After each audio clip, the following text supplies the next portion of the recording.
Hey guys, welcome back to the channel. In today's video, I'm going to be building an AI with ChatGPT. Now, unless you've been living under a rock, you've probably heard about ChatGPT because it's literally being talked about by every news article out there. But for those of you who haven't, it's basically this amazing AI chatbot that can seemingly answer any question that you throw at it. So it can do stuff like write a recipe for you, only using the ingredients that you have left in your pantry. You can also ask it to create a workout plan that suits you. And you can even ask it to write a formal letter to your boss asking for a pay raise. Now this is already extremely amazing, but what fascinated me even more was the fact that it can understand and write software. And given that I'm a mechatronics and a software engineer, I thought that I'd put it to the test by asking it to design and build a simple AI or machine learning system for me. So before we get started, I want to quickly set two ground rules for this project. The first rule is that I want this application to be able to run on the browser. And that's because eventually I want to deploy all of my projects onto my website so that you guys can play around with it as well. Now the second rule is that I'm only allowed to use code generated by ChatGPT to build this application. And I'm doing this because I want to get a better understanding of the quality of code it produces and to see how well it can generate a solution from start to finish. Okay, so with that out of the way, let's take a look at a general idea of what I want ChatGPT to build for me. So on the browser, I want this canvas into which you can draw anything with your mouse. Specifically, every time you draw a number between 0 to 9 into this canvas, that image is fed into our AI or machine learning model, which is then able to interpret your drawing and tell you the number that you've drawn. That's simple enough, right? So with that explanation out of the way, let's go ahead and fire up ChatGPT and start building our application. I started off by describing what I wanted to build to ChatGPT, and seconds later, it gave me an overview of the steps that need to be taken to get my app up and running.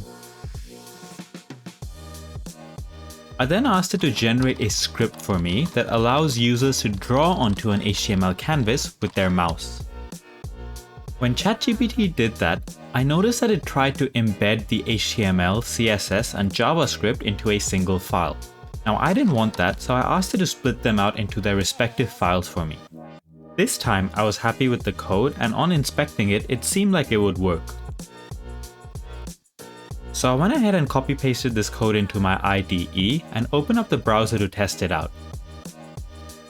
I was happy to see an HTML canvas being drawn onto the screen, but when I went ahead and tried to actually draw into it with my mouse, something weird was happening.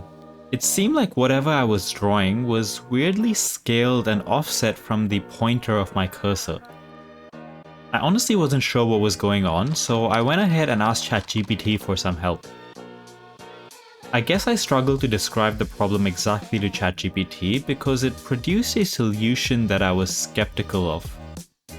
You see, ChatGPT thought that the issue might be happening because my canvas wasn't located at the top left corner of the screen. So it went ahead and gave me code that could correct for this offset, and in theory that would have been a viable solution if I had moved my canvas to maybe the center of the screen, but in this case it was at the default location, which is the top left corner. I even went ahead and just tried out the code it produced just to see what would happen, and unsurprisingly, it did not fix the issue. So I spent some time off camera looking into this issue and finally pinned it down to these two lines of code in my CSS file. Now apparently, if you set the width and height of an HTML canvas using CSS, you get this weird scaling issue where whatever you draw into the canvas is scaled. So to fix this, I went ahead and removed these two lines of code and set the height and width of the canvas in my JavaScript file. And that seemed to fix the issue, but I was curious to see if ChatGPT was aware that this was an issue in the first place. And after describing the issue, surely enough, ChatGPT was aware of it.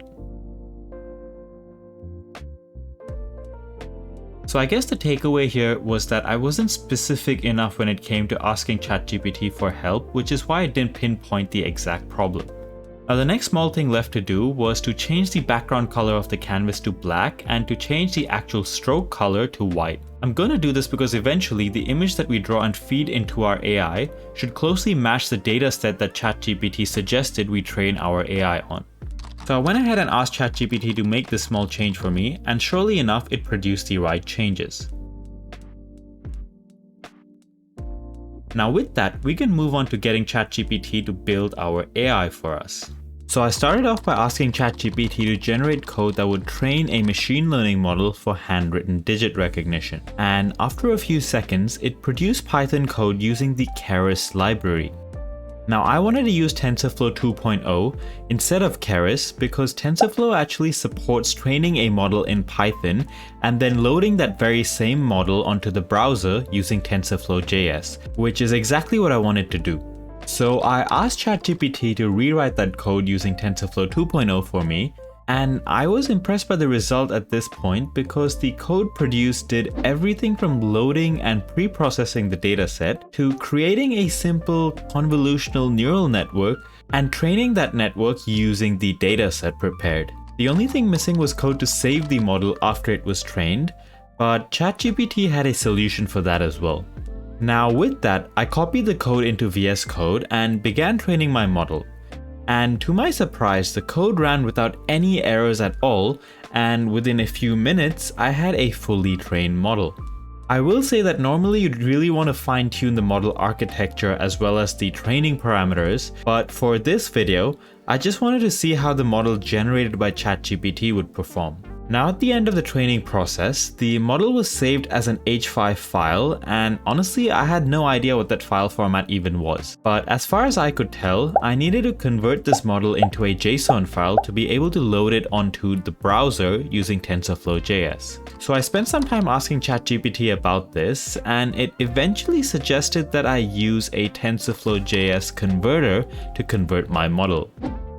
Now there was a slight issue here with the install command recommended by ChatGPT for TensorFlow.js converter. I had already installed TensorFlow onto my computer, but the converter seemed to be missing. And after spending a bit of time reading the TensorFlow documentation, I found out that the correct command to install the converter was pip install TensorFlow.js. So that was actually the first mistake that ChatGPT made so far. And my best guess as to why this happened is maybe the documentation was updated after 2021, which was the cutoff date for the training data used for ChatGPT. So after figuring this out, I went ahead and ran the converter off camera and converted my H5 model into a JSON file.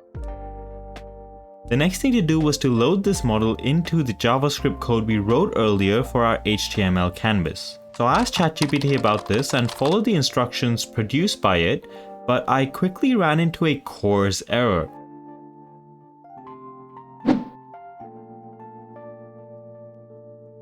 Now this error usually means that I need to be loading my application from a web server instead of directly opening the HTML file in the browser. So I asked ChatGPT how to do that, and I specifically asked it to use Nginx as the web server for me. And minutes later, after following the instructions by ChatGPT, I was able to access my trained model on the browser through my Nginx server.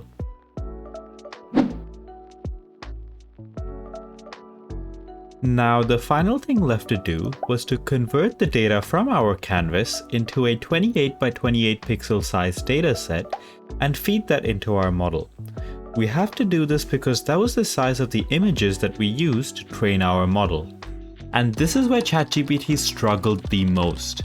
First of all, it started glitching when I asked it to provide code, and the code it spat out was not really formatted into code blocks.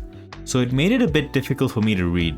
And second of all, it kept producing code that did not work at all and did not make sense to me.